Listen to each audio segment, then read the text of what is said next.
Clichy, le ministre de l'Intérieur dit stop aux prières de rue. Gérard Collomb veut en finir avec les prières de rue à Clichy.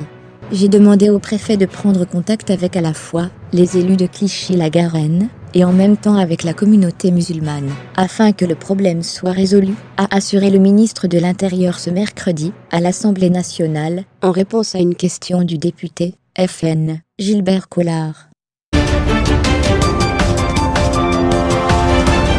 Calvados, la lycéenne portée disparue retrouvée saine et sauvée à 1 millier de kilomètres.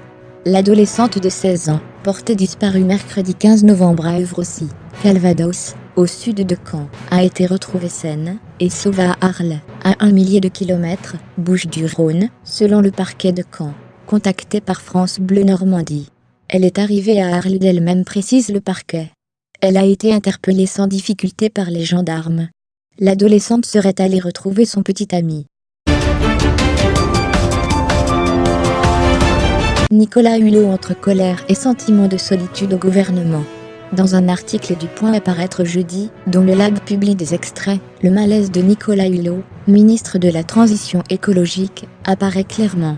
Au centre de son mal-être, l'annonce qui lui est revenue, le 7 novembre dernier à l'Élysée à la sortie du Conseil des ministres, du recul à l'horizon 2030 ou 2035 de la réduction de 75% à 50% de la part du nucléaire dans la production d'électricité en France.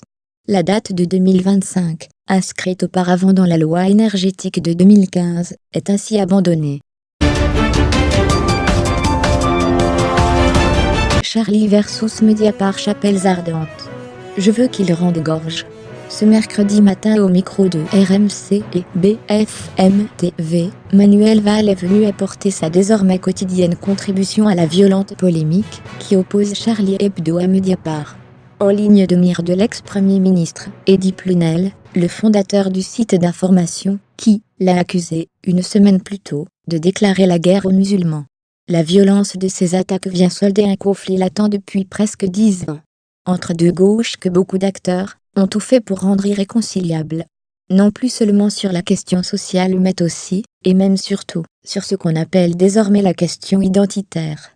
Les clashs autour du terme d'islamophobie, et les controverses à répétition sur la question de la laïcité, quand ce n'est pas plus concrètement, sur les liens entre les musulmans de France et l'islamisme, ont montré l'étendue des fractures à gauche et des haines personnelles.